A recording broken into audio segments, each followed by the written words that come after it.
Muy buenas tardes, tengan amados hermanos y sean bienvenidos a esta tarde de reflexión familiar. Y para comenzar vamos a tener una oración. Los invito a inclinar sus rostros y vamos a orar.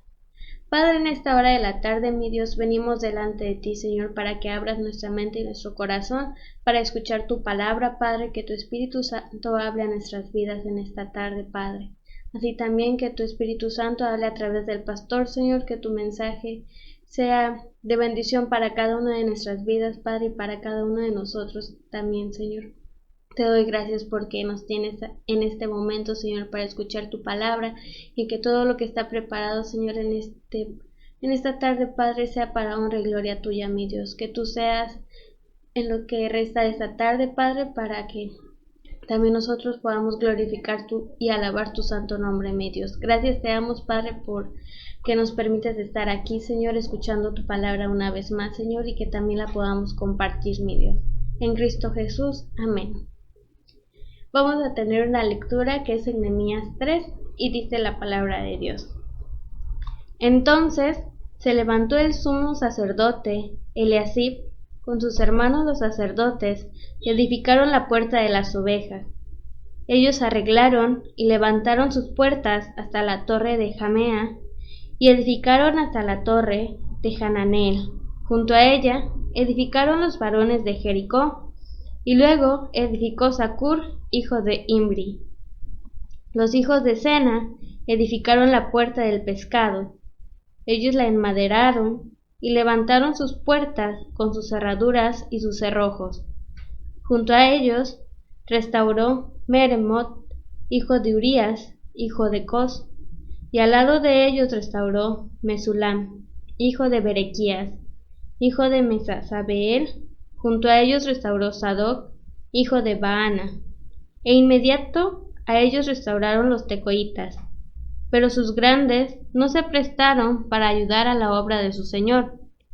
La puerta vieja fue restaurada por Joída, hijo de Pasea, y Mesulam, hijo de Besodías. Ellos la enmaderaron y levantaron sus puertas con sus cerraduras y sus cerrojos. Junto a ellos restauró Melatías Gabonita y Jadón Merontonita, varones de Gabaón y de Mizpa, que estaban bajo el dominio del gobernador del otro lado del río. Junto a ellos restauró Uziel, hijo de Jarjaía, de los plateros, junto al cual restauró también Hananías, hijo de un perfumero. Así dejaron reparada a Jerusalén hasta el muro ancho. Junto a ellos restauró también Refaías, hijo de Ur, gobernador de la mitad de la región de Jerusalén. Asimismo, restauró junto a ellos y frente a su casa Jedaías, hijo de Jarumbaf, y junto a él restauró Hatús, hijo de Safnías. Malquías, hijo de Harim, y Jasub, hijo de Pahat-Moab, restauraron otro tramo, y la torre de los hornos. Junto a ellos restauró Salum, hijo de Jaloes, gobernador de la mitad de la región de Jerusalén, él con sus hijas. La puerta del valle la restauró Hanún con los moradores de Zanoa. Ellos la reedificaron y levantaron sus puertas con sus cerraduras y sus cerrojos, y 1000 codos del muro hasta la puerta del muladar. Reedificó la puerta del muladar Malquías, hijo de Recab, gobernador de la provincia de Bet-Hakerem. Él la reedificó y levantó sus puertas, sus cerraduras y sus cerrojos.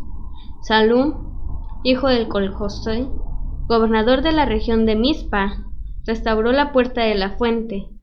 Él la reedificó, la enmaderó y levantó sus puertas, sus cerraduras y sus cerrojos. Y el muro del estanque de Siloé hacia el huerto del rey, y hasta las gradas que descienden de la ciudad de David. Después de él restauró Nehemías, hijo de Azbuk, gobernador de la mitad de la región de Bet-Sur, hasta delante de los sepulcros de David y hasta el estanque labrado y hasta la casa de los valientes. Tras él restauraron los levitas, Rehum, hijo de Bani, y junto a él restauraron Hasabías, gobernador de la mitad de la región de Keila, por su región. Después de él restauraron sus hermanos Babai, hijo de Henadad, gobernador de la mitad de la región de Keila. Junto a él restauró Ezer, hijo de Jesúa, gobernador de Mizpa, otro tramo frente a la subida de la armedía de la esquina. Después de él, Baruch, hijo de Sabai, con todo fervor, restauró otro tramo, desde la esquina hasta la puerta de la casa de Eliasib, sumo sacerdote. Tras él restauró Meremot, hijo de Urías, hijo de Cos, otro tramo, desde la entrada de la casa de Eliasib hasta el extremo de la casa de Eliasib. Después de él restauraron los sacerdotes, los varones de la llanura. Después de ellos restauraron Benjamín y Jasub frente a su casa, y después de estos restauró a Azarías, hijo de Maasías, hijo de Ananías, cerca de su casa. Después de él restauró Binuí, hijo de Henadad, otro tramo, desde la casa de Azarías hasta el ángulo entrante del muro y hasta la esquina. Palal, hijo de Usaí, enfrente de la esquina, y la torre alta que sale de la casa del rey, que está en el patio de la cárcel. Después de él, Pedaías, hijo de Faros, y los sirvientes del templo que habitaban en Ofel, restauraron hasta enfrente de la puerta de las aguas del oriente y la torre que sobresalía. Después de ellos, restauraron los tecoitas, otro tramo, enfrente de la gran torre que sobresale hasta el muro de Ofel. Después de la puerta de los caballos, restauraron los sacerdotes, cada uno enfrente de su casa.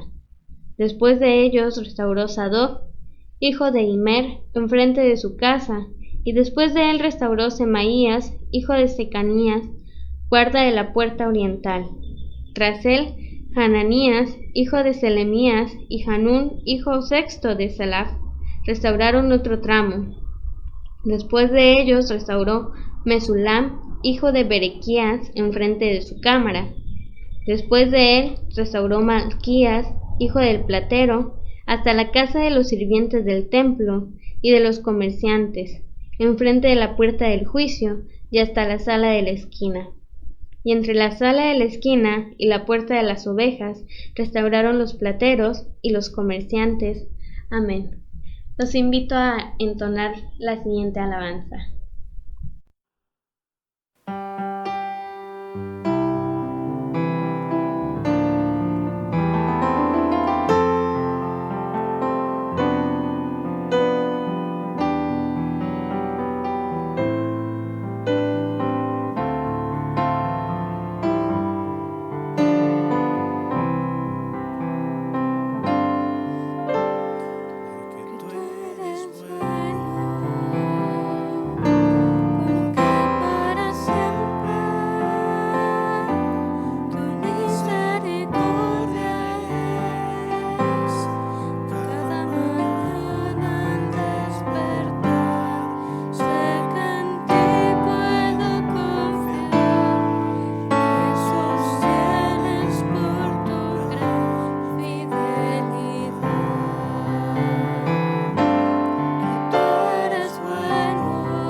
nos da el privilegio de colaborar.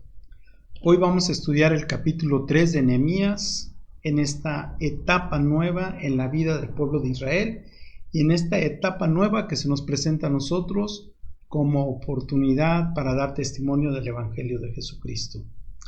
Nehemías capítulo 1 nos enseñó que primero hay que orar. Nehemías capítulo 2 nos enseñó que hay que hacer planes de acuerdo a la voluntad de Dios. Y ahora tenemos este capítulo 3 en la Biblia que nos habla acerca de la reconstrucción. Nehemías lo que hizo en primer lugar para trabajar, para poner ya manos a la obra, fue asegurar el apoyo de la mayoría de los individuos que se juntaron en equipos para reconstruir los diferentes tramos del muro de Jerusalén que estaba en ruinas. Estos equipos trabajaron por diferentes tramos y esos tramos eran de puerta en puerta, sucesivamente. Cada una de estas puertas representa la entrada y la salida tanto de individuos como de cosas. En nuestras vidas, las puertas representan también lo mismo. Dios pone límites, pero también a través de las puertas y de esos límites, Dios nos está cuidando y nos trae bendiciones a nuestras vidas. A veces no entendemos porque necesitamos pasar por todo el proceso.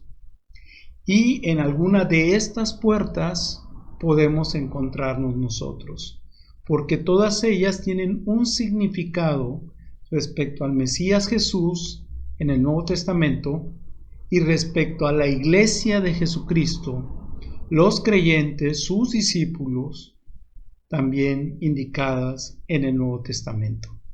Vamos a estudiar entonces este capítulo 3 de Nehemías que hemos leído, porque Dios es bueno y para siempre es su misericordia. ¿Cómo podemos involucrar a otras personas en el proceso de reconstrucción? No hay opción. Si primero nosotros no empezamos, nadie nos va a seguir. Si primero nosotros no somos restaurados, no vamos a conseguir más restauradores. Necesitamos tener libertad para poder ayudar a liberar a otros. En Efesios, en su capítulo 4, Pablo habla de la unidad y del poder que hay en los equipos, en la organización. En el versículo 15 dice: sino que siguiendo la verdad en amor, crezcamos en todo en aquel que es la cabeza, esto es Cristo, de quien todo el cuerpo, bien concertado y unido entre sí, por todas las coyunturas que se ayudan mutuamente, según la actividad propia de cada miembro, recibe su crecimiento para ir edificándose en amor. Por eso el título de nuestro mensaje es el privilegio de colaborar. Y la primera puerta que nosotros encontramos en Nehemías capítulo 3 es precisamente la puerta de las ovejas.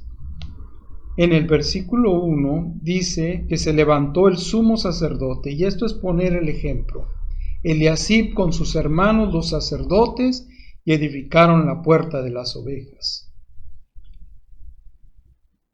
En el Nuevo Testamento nosotros tenemos la referencia de Juan el Bautista cuando ve a Jesús, y en el capítulo 1 del Evangelio de Juan, en el versículo 29, Juan exclama: «He aquí el Cordero de Dios que quita el pecado del mundo». Jesús es el Cordero de Dios que quita el pecado del mundo. Y nosotros somos ovejas de su prado. Nosotros somos ovejas de Dios. Él nos pastorea. La primer puerta representa el pastoreo que Dios tiene sobre nosotros y el pastoreo que Dios ha dado a la iglesia para tener unos de otros, de tal manera que todos cumplamos el ministerio para edificarnos en amor. La segunda puerta está en el de los versículos 3 al 5 y es la puerta del pescado.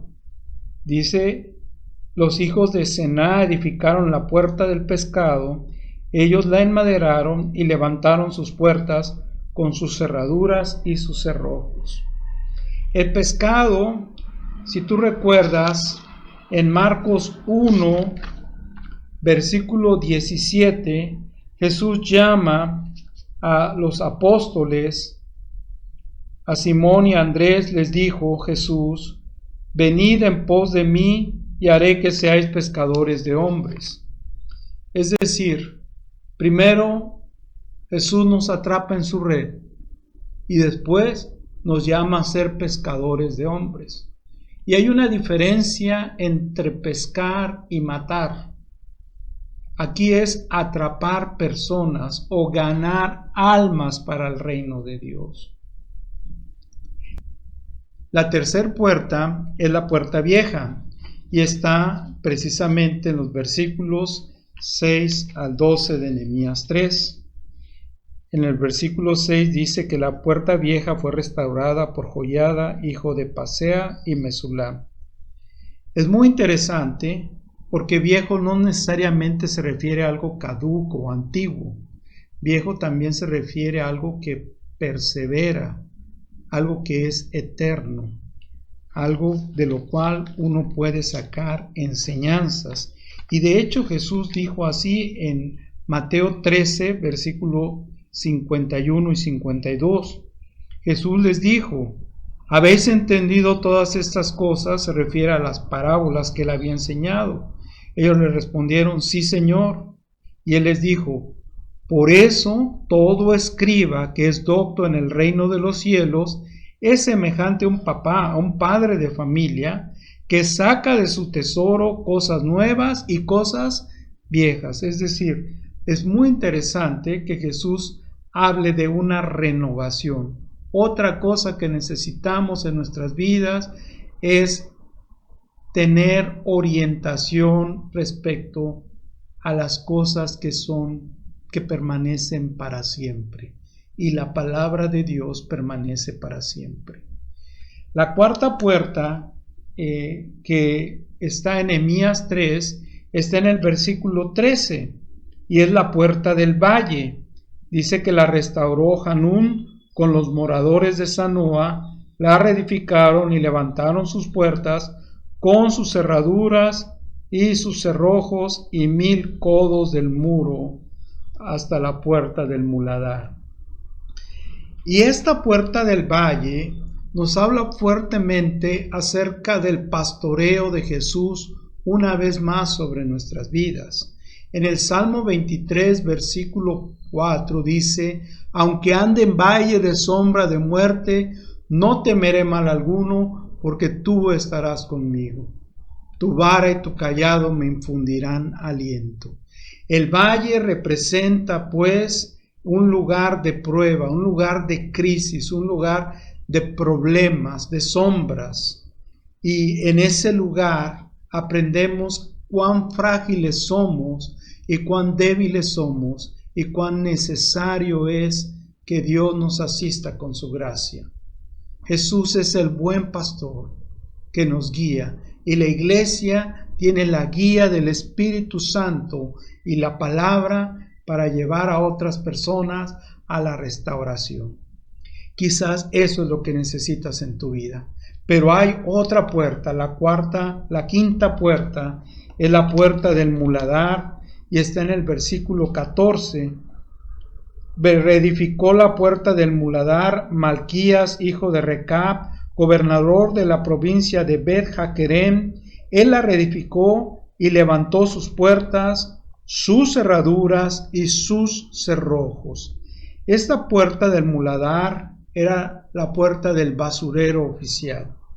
Era donde daba a la Gehenna, que era el lugar donde la llama ardía y no se apagaba.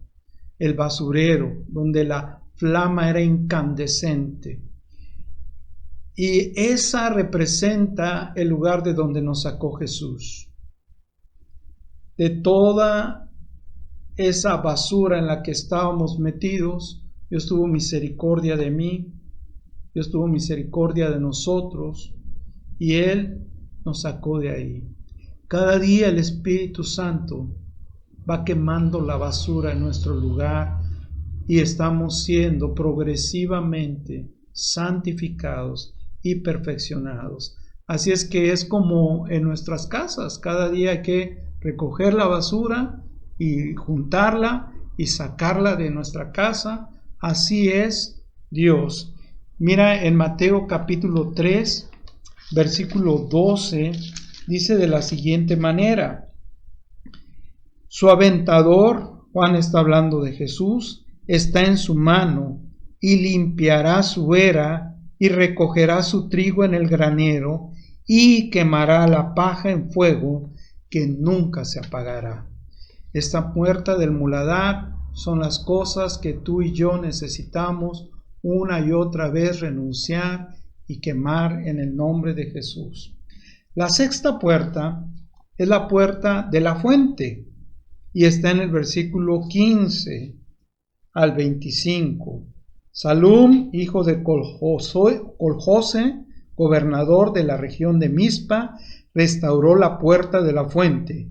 Él la reedificó, la enmaderó y levantó sus puertas, sus cerraduras y sus cerrojos y el muro del estanque de Siloé hacia el huerto del rey y hasta las gradas que descienden de la ciudad de David. Esta puerta de la fuente representa el agua que brota. Y aquí en Juan capítulo 7 Jesús habló de la fuente que Dios produce en nosotros mediante el Espíritu Santo y la palabra. En el último y gran día de la fiesta, Jesús se puso en pie y alzó la voz diciendo: si alguno tiene sed, venga a mí y beba. El que cree en mí, como dice la Escritura, de su interior correrán ríos de agua viva. Yo soy la fuente. Y dice el versículo 39, esto dijo del Espíritu que habían de recibir los que creyesen en él, pues aún no había venido el Espíritu Santo, porque Jesús no había sido aún glorificado. Es decir, hay una fuente a la cual nosotros acudimos, pero también en nosotros hay una fuente para que los demás beban y sean saciados. En estos momentos la humanidad necesita más fuentes de agua viva. Que nosotros estemos cerca de Jesús, siendo fortalecidos en el hombre interior para poder apoyar a los que necesitan limpieza de las drogas, del alcohol, de los vicios, del adulterio, de la pornografía, de las cosas que a Dios le desagradan según su propia palabra. La siguiente puerta, en consonancia, mira qué lindo es esto, porque se van relacionando cada una de las puertas. Y está en el versículo 26, dice que los sirvientes del templo, es decir, los levitas que habitaban en Ofel, restauraron hasta enfrente de la puerta de las aguas al oriente y la torre que sobresalía, y después de ellos restauraron los tecoitas, otro tramo. Entonces, esta puerta de las aguas, ¿verdad?, representa el lugar donde se manifiesta la presencia del Rey. Y aquí en Juan 17, en el Evangelio de Juan, en su capítulo 17, dice en el versículo 17, santifícalos en tu verdad, tu palabra es verdad. ¿Cómo nos santifica Dios? En la palabra, porque la palabra es la verdad. Y dice, como tú me enviaste al mundo, así yo los he enviado al mundo, y por ellos yo me santifico a mí mismo, para que también ellos sean santificados en la verdad. Las aguas, pues, es la forma en que Cristo santifica a la iglesia. una iglesia pura, una iglesia limpia, una iglesia santa por la palabra que le ha sido encomendada. Fieles a sus palabras. Si alguna vez tú tienes sed, alguna vez tú piensas que tus oraciones no son escuchadas o que tú no escuchas a Dios, es porque es necesario que vengas a las aguas. Es necesario que vengas a Él. Sus seguidores viven con integridad y transparencia, porque eso es lo que produce Jesús en la vida de las personas. No es que no pequen, sino que reconocen con honestidad y transparencia sus errores y pueden así trabajar Dios en sus vidas. La octava puerta, ya vamos en la número 8, faltan 2 más. Dice el versículo 28, desde la puerta de los caballos restauraron los sacerdotes, cada uno enfrente de su casa. Y es muy interesante, ¿verdad? Porque los caballos representan la fuerza. Fíjate que había una puerta para el pescado, una puerta para las ovejas, pero había una puerta especial para los caballos. Los caballos representaban la parte militar, la fortaleza, la capacidad de un reino para ejercer dominio sobre otro.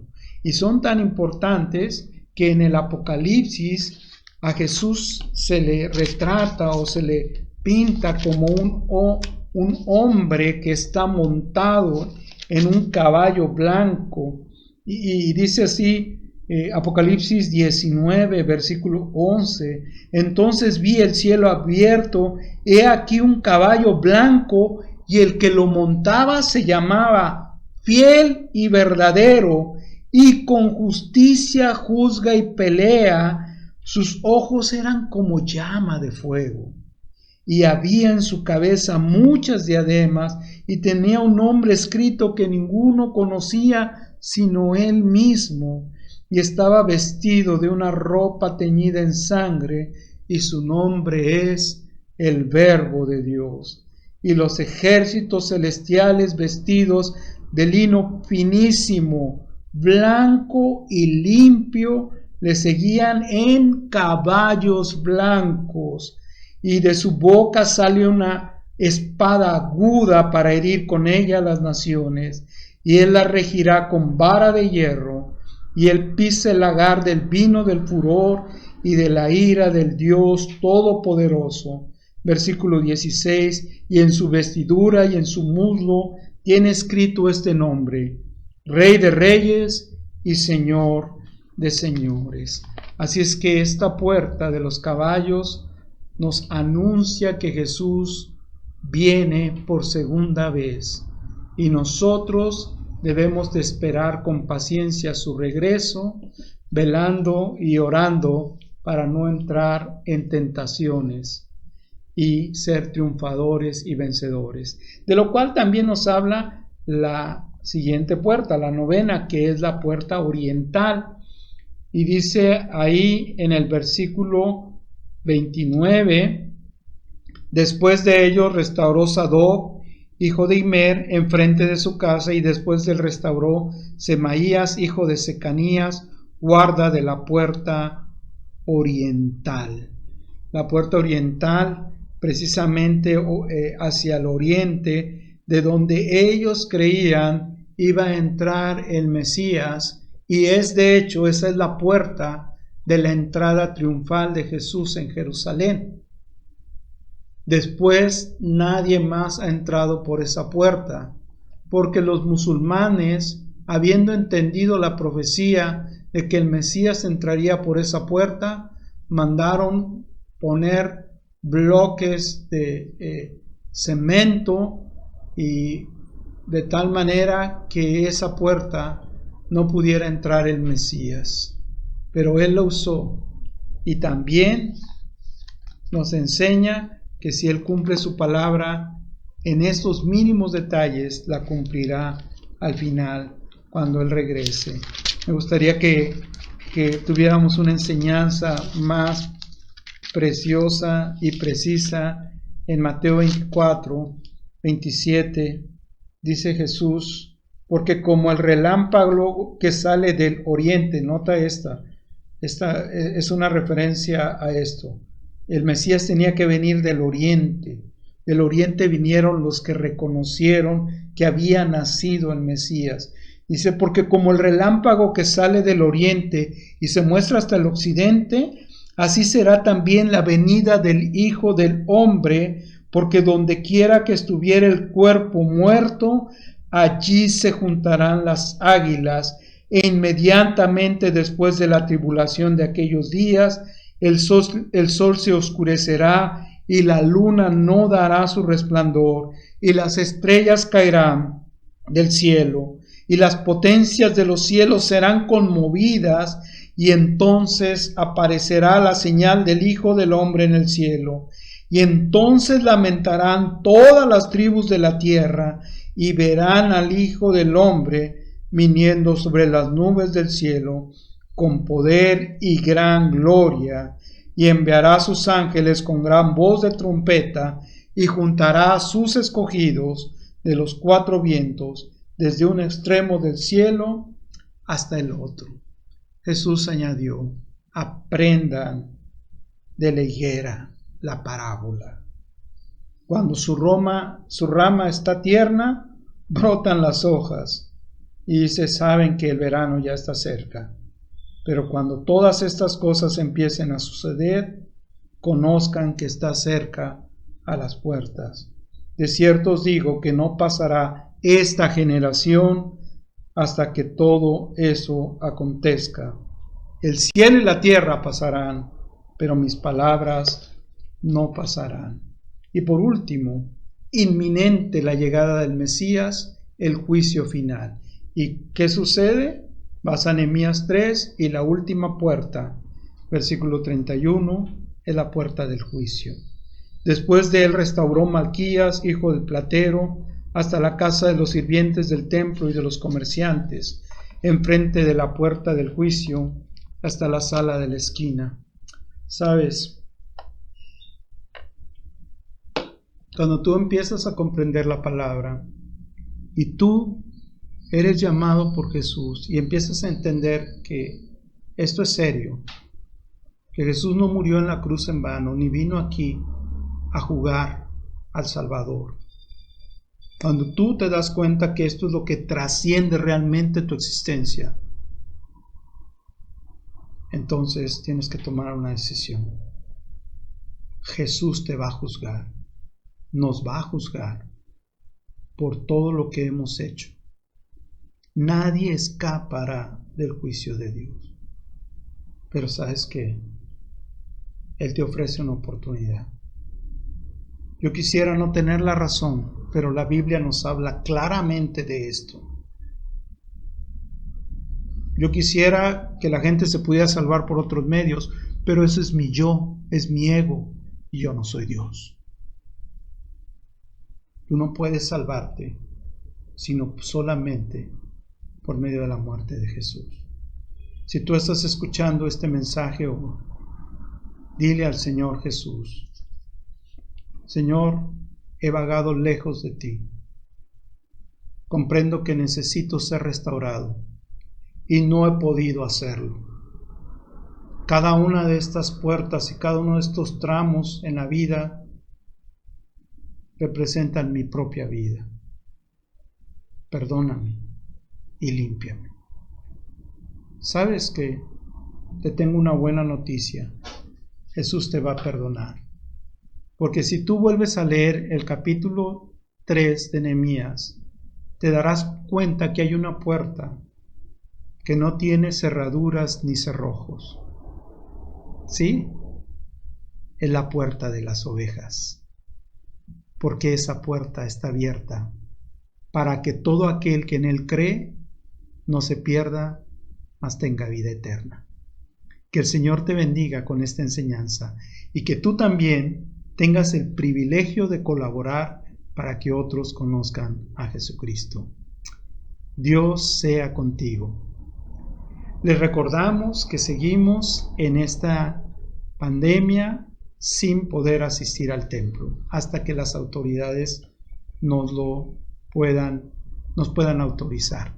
Por lo tanto, queremos seguir alabando y glorificando el nombre de Dios todos los miércoles, todos los viernes, todos los domingos, ya queremos más días. Bueno, tú lo puedes hacer en tu casa todos los días, porque este capítulo nos enseña eso. Pero aparte de todo, como no podemos abrir nuestras oficinas, en la descripción del video tú puedes encontrar el número de cuenta donde puedes depositar tus ofrendas y tus diezmos para el Señor, con el fin de que nosotros podamos abrir más puertas hacia las personas que no conocen de Cristo. Nos dará mucho gusto tener noticias tuyas, escuchar tus comentarios y orar.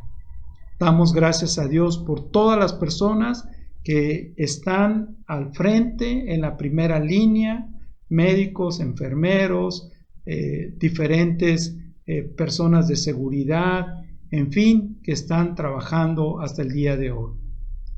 Damos gracias a Dios por todos los que han sido sanados y oramos por todas las familias de los deudos, de aquellos que han perdido algún familiar a causa de esta crisis que vivimos.